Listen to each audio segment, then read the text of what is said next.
Hello, guys. We're back with you again. We've got a game week review coming up. We've got a preview for next week, and we got some FA Cup repercussions. Let's get into it. I think a game week 29 wildcard is definitely on the card.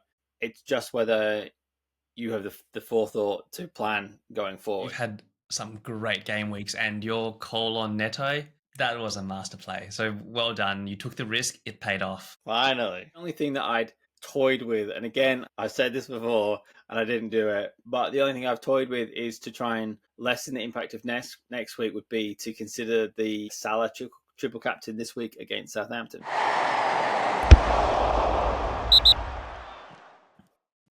What's up, team? Welcome to another episode of Two Friends.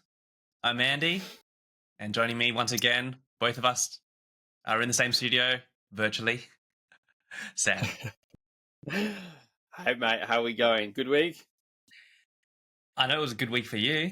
Not the worst week for me. Could have been better, but you know what? I've been a bit lax with my transfers, lax keeping my finger on the pulse. But overall, I'm chuffed with where I'm sitting. Like, this is where I thought I would like to be sitting. Actually, probably exceeding where I wanted to be sitting at this point in the competition. So yeah, not unhappy. Yeah, and I think at this moment, it's probably it's the time of the year that you can pull off a little bit. The fixtures are coming thick and fast. Other people are missing deadlines. Lots of information at once, but we're not in the thick of all the doubles at the moment. We're not in the thick of blanks. You're not gonna get hit by a bus if you haven't set your team. So, end of the day, not too bad. As long as you're getting some decent points in and you're not falling down a rabbit hole rapidly, I think you're all set still. Yeah, well, those doubles or blanks haven't been coming thick and fast, but sounds like there will be a few on the horizon, which is one of the few things we'll cover today. So let's dive right into it. Recap last week. Would you like to do the honors, sir? Shall do, mate. So a good week all round. I think it's another week of points on the bench, but you know, and that's what it is. That's the story of your season. Yeah, exactly. So here we go. 67 points. No, one transfer made. No transfer hit. Sells with 6. Kirkes with 4. Basically, I had a team of returners this week, which is impressive. Trent with 6. Munoz with 4. Brought in Neto for Rogers, and he picked up 11. He got a few more points than Rogers did. That's good. Palmer with captain 6. Bit of a risk, but could have been worse. Salah with 6 didn't really hurt me too much. Mbuma with 5. Dango was a automatic transfer in for Isak, who didn't play, surprisingly. So he got 2. Wister, 9, and Mateta with 8. Got Fabianski with 0. Isak with 0. Gabriel sitting there with 7. I don't know if that was unexpected or not, but here he is. And Hall sitting there with a 1. So nice score, 67. Boosted me up in most of our leagues. Overall, got up to 633,000. So, yeah, good little jump. That's me up from 1.3 million about 6 game weeks ago to 600,000. And there was a little bit in there after the first game week where I was sitting at 540,000, and I was like slowly moving forward. But we're edging forward to that 500,000 mark. I think there's about 8 points between me and 500,000 now, so slowly moving in the right direction. But yeah, with everything that's happened that we'll get into later this week, it's make or break time. Is that all? It's only 8 points between 600k and 500k. Yeah, That is the margins. I did so not small. realize. Yeah. Wow. Is there a break at some point between 500k and like 400k, or is it just literally 8 points each 100,000? Yeah, there's a bit of a pack, I think, at the very front. To like consider where you are. You're a good like 60 points ahead in the grand scheme of things, and that's a few 100,000 places. So it just kind of taper off a little bit. There's a bit of a batch around 1 million that you need to kind of clear, and I think there's a bit of a batch around 500,000, and then you can jump up again. But yeah, so slow progress, but it's good. You got to move forward, got to move up. Mate, you've had some great game weeks, and your call on Neto, that was a master play. So well done. You took the risk, it paid off. Finally. Yeah. Look, this is me for last game week. I'm sitting at 50 points for the week. I had Sells in goal with the 6 points, Hoyson with 1, Robinson with 0, Munoz with 4, Palmer with 3, Mburma with 5, Matoma with 2, Salah with the captaincy with 12, Clivert with 10, Wood with 2, Watkins with 5. So not many high scorers in my team, hence the low point score. And then Stolicic 0, Isaac 0, Burn 1, and Kanate 6. I just didn't I didn't play the Liverpool defense because I thought they were playing Newcastle. I'm like, it's unlikely they'll get a clean sheet. But when Isaac was not in the team, then I think those odds of clean sheets went up dramatically. So yeah, overall, 50 points and sitting at about 150,000 overall. And like you, after the first day, I got to about 120k and I'm like, oh, okay, this is good. But then quickly that slid back after the West Ham and Leicester game. So I think similarly between 150 and 100 is probably quite close. And I would like to be aiming there for, between now and end of the season. Let's see if I can at least get into 100,000. That would be great.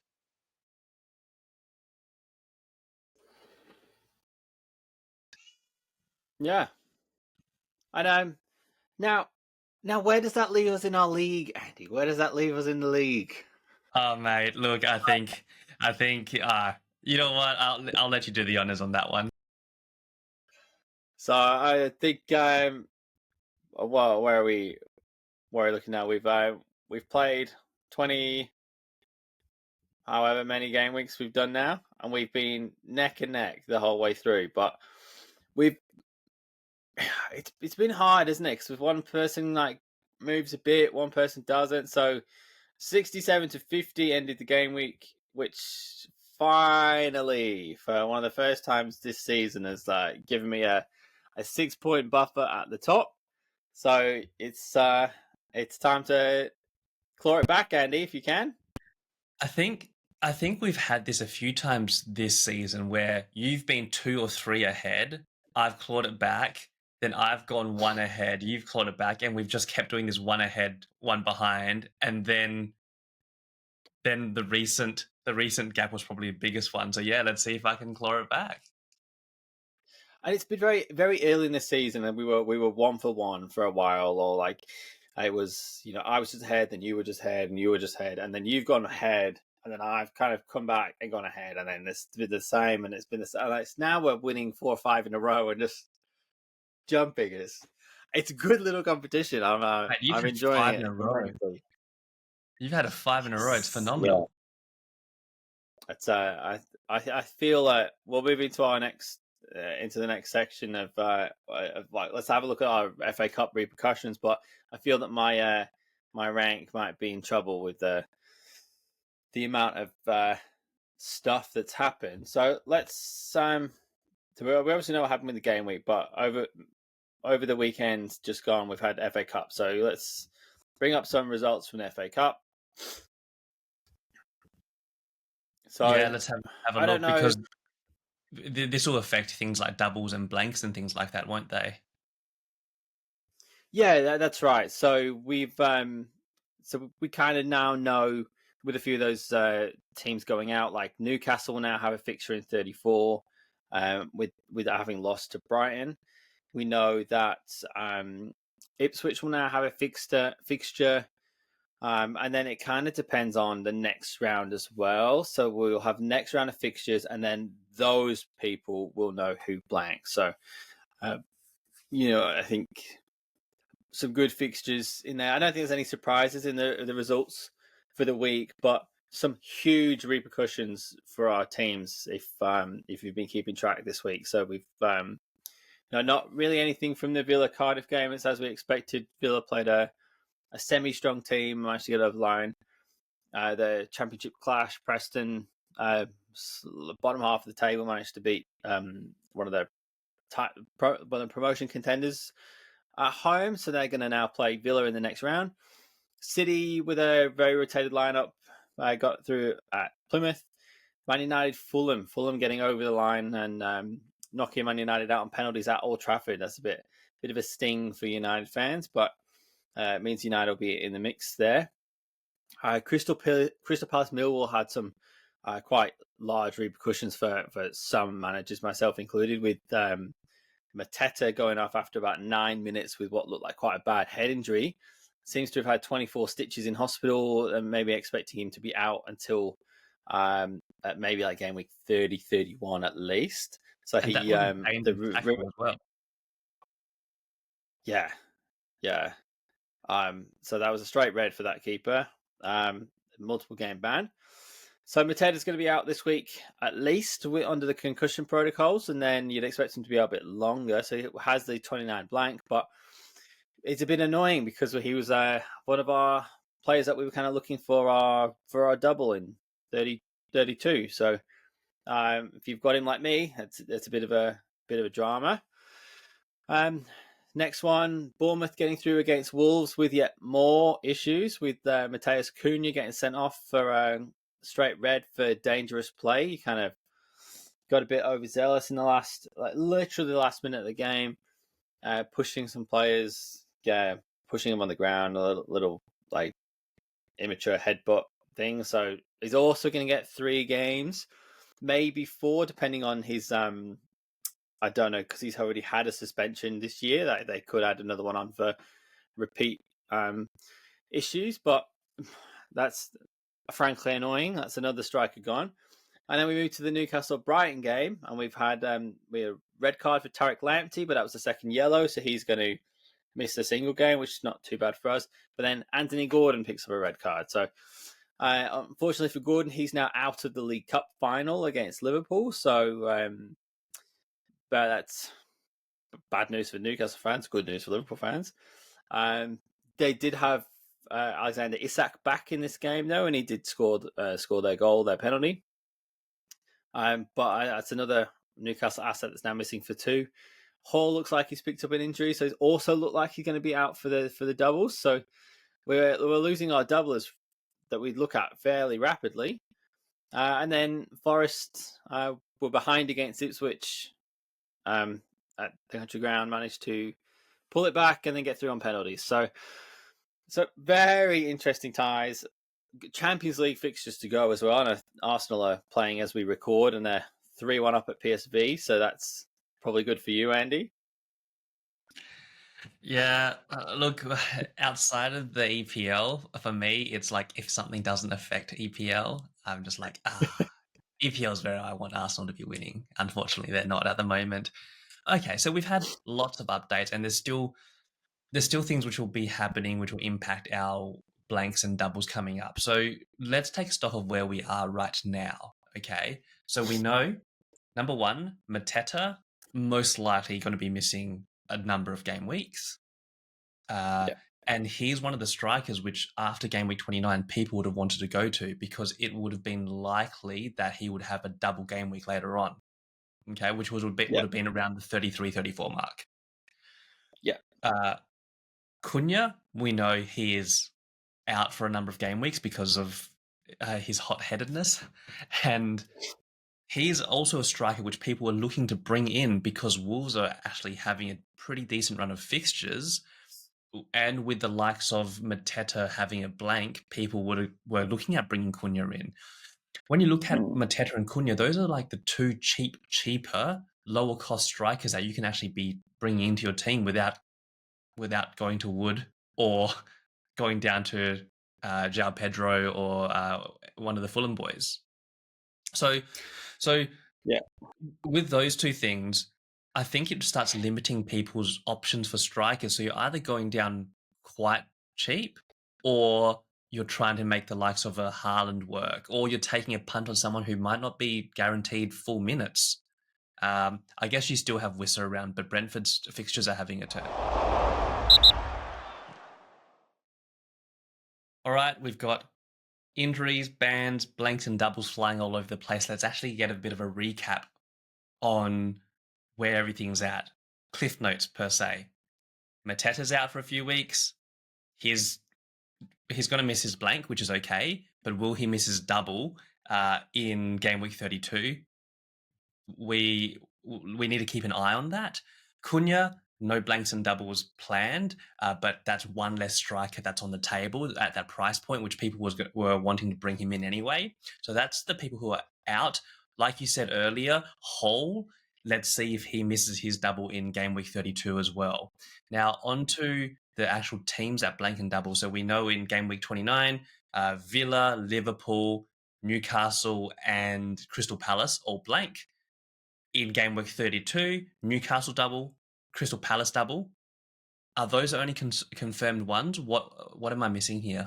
So yeah, they're the only confirmed ones for now, but we know there will be more. So obviously those are all going to blank because of the League Cup final, which is going to be on that weekend. The next repercussions will become of the next round of the FA Cup fixtures. So, like we kind of know a few people who are going to play. So the game week 34 clashes that are in doubt is confirmed fixtures going ahead out of the FA Cup. Definitely going to play Liverpool at home to Spurs, Chelsea at home to Everton, and Wolves at home to Leicester. You've got the next lot is you've got Man City versus Aston Villa, which will go ahead if Manchester City beat Bournemouth, it'll be cancelled, it'll be postponed if Man City beat Bournemouth or Aston Villa beat Preston. So you think that's probably off because you think Villa would get it over the line against Preston. Brighton versus West Ham will not go ahead if Brighton beat Forest in the FA Cup. Southampton versus Fulham. Fulham will need to beat Crystal Palace in the FA Cup for that one to go ahead. You've got Arsenal Palace for Crystal Palace need to beat Fulham. Bournemouth versus Man United will go ahead if Bournemouth beats City. And then you'll get a Forest-Brentford game if Forest beat Brighton. So, a few of those games we could see. So you've got like Forest versus Brentford and Brighton versus West Ham. One of them will be on. And then you've got Arsenal, Palace, and Southampton, Fulham. And one of those games will be on as well. So we're looking at five fixtures at least, with maybe some more. So it is a semi-decent blank, especially if we say that where City, Aston Villa were expecting to blank. You'd expect Brighton beat Forest in the cup is a hard one to call. Like they're both some pretty good teams, so you're going to get one of those off. Fulham Palace is another game that is probably too hard to call for the FA Cup, so it's hard to determine who's going to go out there. I think we'd expect City to beat Bournemouth if they're now starting to put some fixtures back in. So maybe you'd expect the Bournemouth Man United one to be on. But yeah, other than the Wolves, Leicester, Chelsea, Everton, and Liverpool Spurs, nothing confirmed. And then those fixtures, that's their 34 blanks, they need to go into, we're thinking 33 or 35.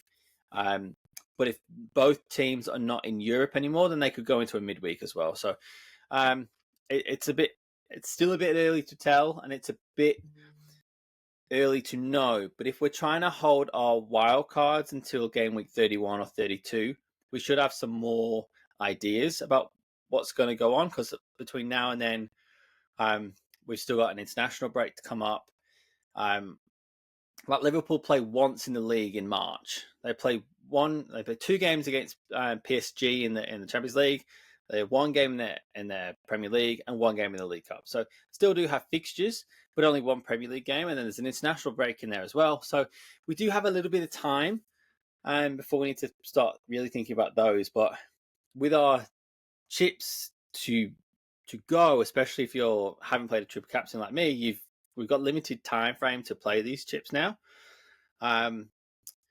So that's where the kind of concern and the rush to get planned and get in is. But so yeah, nothing confirmed for most of those yet, but definitely a space to watch.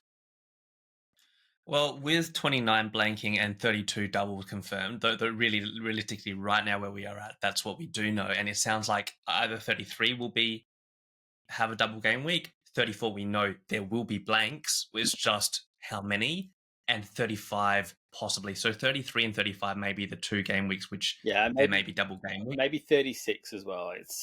And 36 as well. The end of the season is a bit tricky because, you know, 1 year it'll be 36, 1 year it'll be 35. And I mean, we've got people who've been looking and, you know, guessing where they're going to go, but we don't know until they get put in. And with the Premier League, how they've been doing it this year, they announced double game weeks after the first game week has started. They've done it twice now, or right before the deadline. So they've been very unpredictable this year. So I wouldn't be as reliant on the models. But, you know, you got people like Ben Crellin who's been doing these models for years and years and years and generally gets them right. So have a look, keep it in mind. When the date goes in, then you can plan.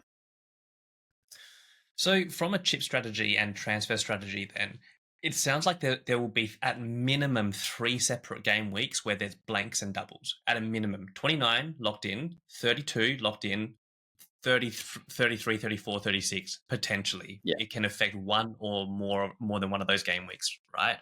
So, if we look at how many chips are left, people are looking at what free hit, or for me at least, free hit, bench boost, wildcard. Now, bench boost isn't going to really help me to change a team around. It'll just help you increase your points if you've prepared for it. Yep. So really, it's just wildcard and free hit.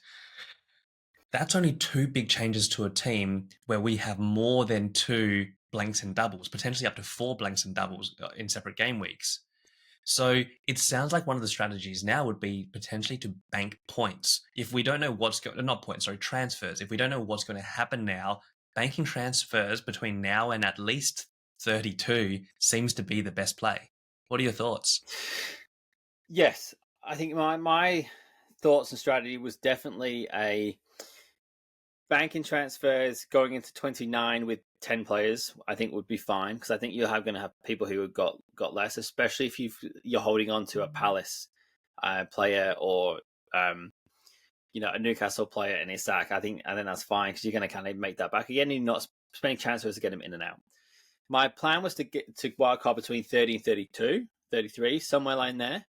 Get all the players that I wanted in for, you know, any extra players that I wanted if I was going to do it before that double.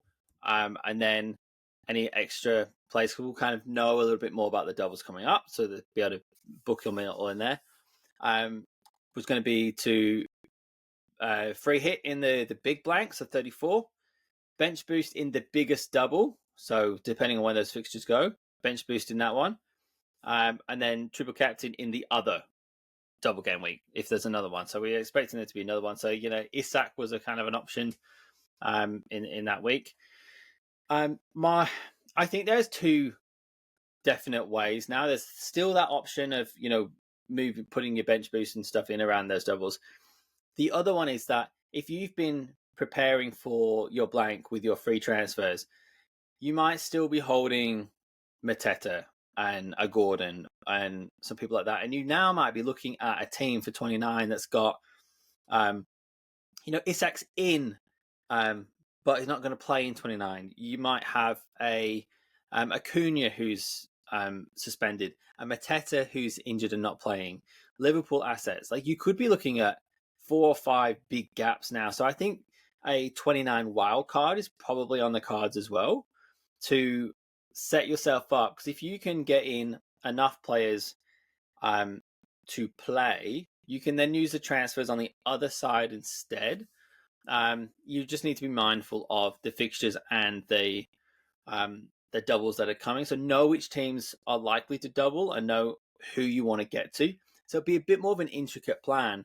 Because if you want to be able to get to a Saka when he's back for a double, or if you want to get to a Bruno or someone like that, you're going to need to know how you're going to get there after you've wildcarded, because it's not just an easy sweep them in with a wildcard. So I think a game week 29 wildcard is definitely on the card. It's just whether you have the forethought to plan going forward. But yeah, I think they're the 2 streams of thought for me. And by what game week will we know for certain who's going to be definitely blanking and doubling? Is it game week 30? I will tell you, hang on. But I think it's 31 is when we will know. So let's look at... So realistically, between now and the confirmed double in 32, we've only got 1 blank game week. unless you're dealing with injuries or suspensions, it makes sense to bank transfers between now and 31, right? Because we've got 28, 29, 30, 31. That's 4 transfers you can bank. That's essentially having like another wild card up your sleeve. Yeah, yeah.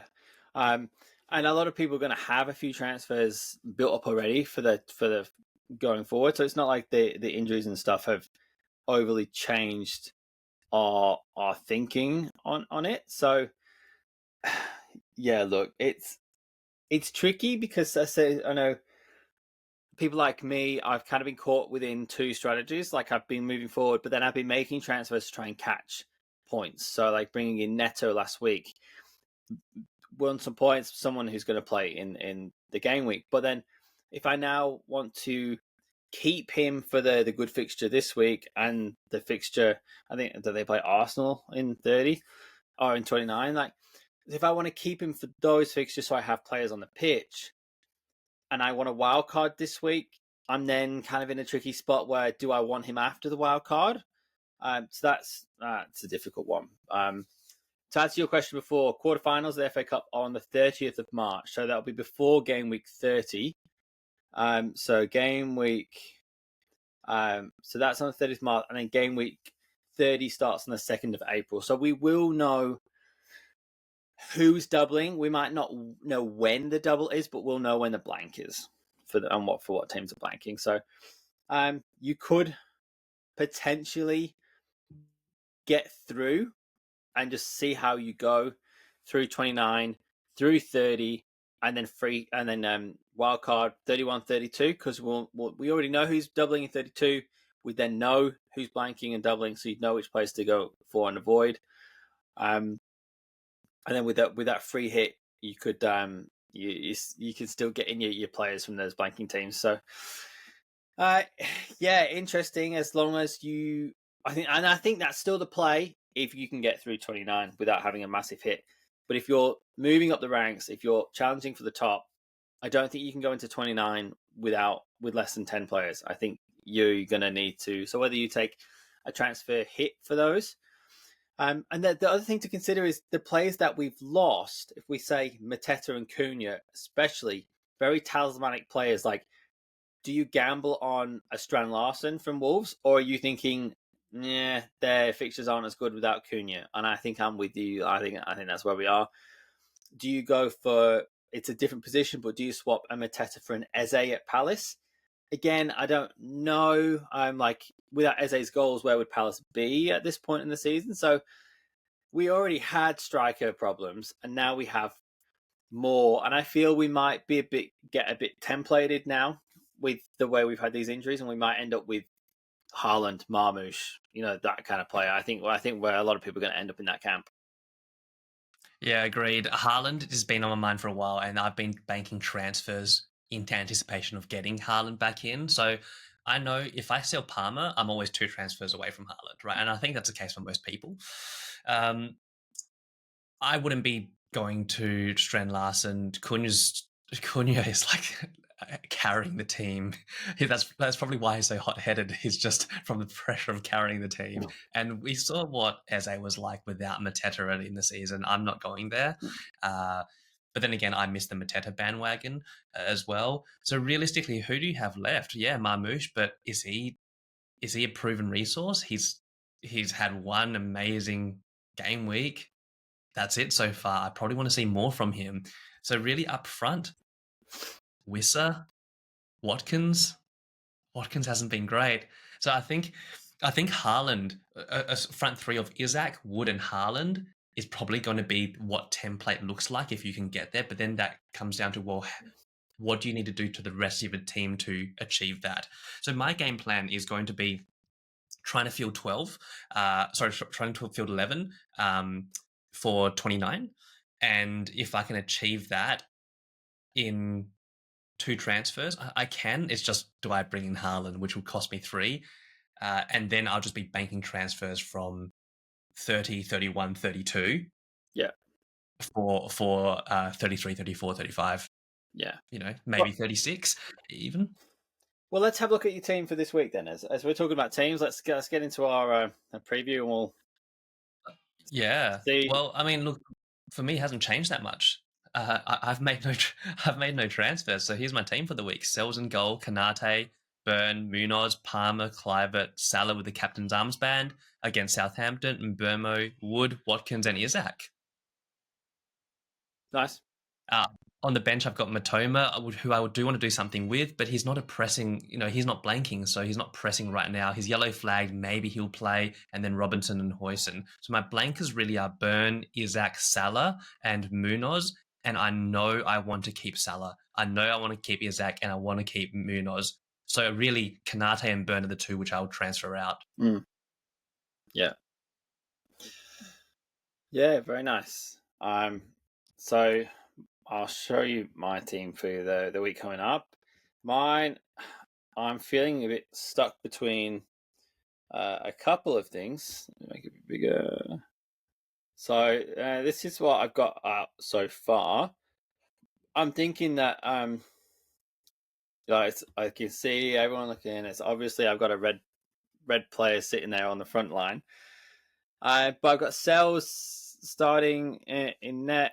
Kirkes, Trent, Nunes across the back. Salah and Bumo, Palmer, Neto, and Wissa, Isak, and Mateta. And on the bench, Fabianski, Gabriel, Dango, and Hall. So my plan has been good, and the way I've been playing this has been good until now.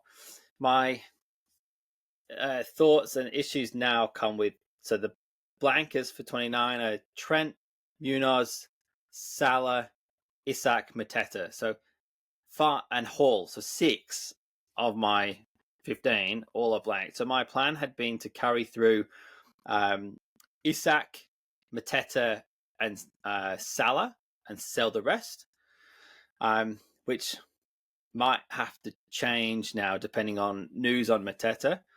I'm so glad that I didn't swap Wissa for Cunha a couple of weeks ago when I thought about it, and at the last minute I decided to go with what I had. But now we've also got obviously Mateta injury, so maybe he needs to go. Hall injury, maybe he needs to go. Dango's sitting on the bench, but Evan Nielsen is now back for Bournemouth, and I feel maybe Dango's the one who'll drop out of that starting lineup, so he's a bit of a worry. So there's not a lot of people to come in. So if Mateta doesn't play, I'd have Gabriel come off the bench because I'm not confident on Dango's minutes. But then if that happens, I've got quite a weak bench in general, and no one come on, and some issues for game week 29. Like I've got 2 transfers saved, so I was going to do Trent after this game week. I was going to do Trent out, and what was I doing? I was doing some stuff.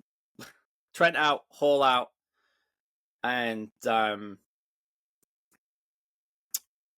Munoz out.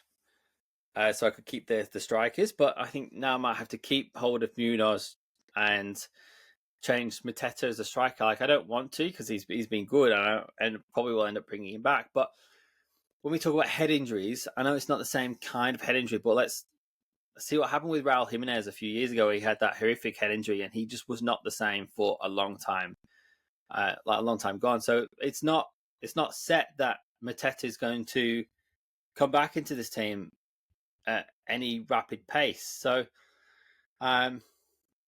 look, it's been great, but he might have to be the one to give way, and then it's how many can I get out?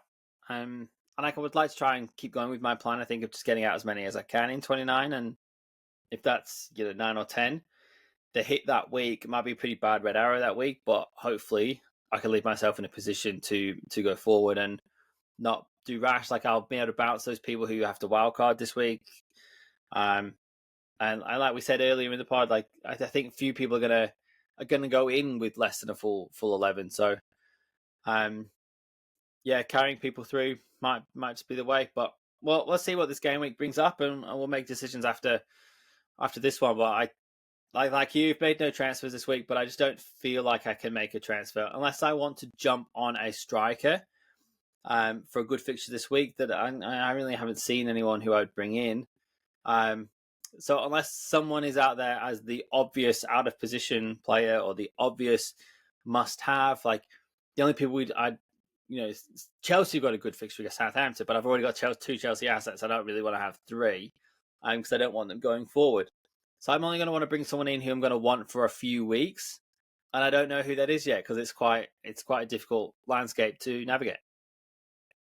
Yeah, agreed. I think 28 is a bit of a meh game week. I don't think this is the game. This is the game week where everyone's getting this. This is like the pre-drinks to the actual party, right? 29 is when people are making big changes to the team to try and field enough players, or they're doing free hits, or they're wild cards. And then after that, you've got pre-drinks again for a few game weeks to get ready for 32, 33, 34, 35.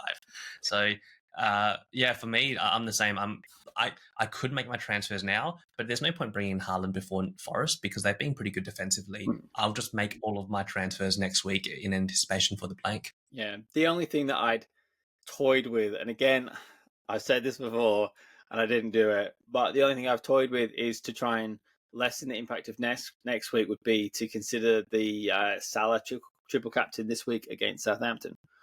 I think is a reasonable play, especially if Isak's now. He's missed a couple of games for a little niggle. Like, are the chances of him? Like, I'm just worried about him playing 2 games in 32. Like, is he going to get through both games?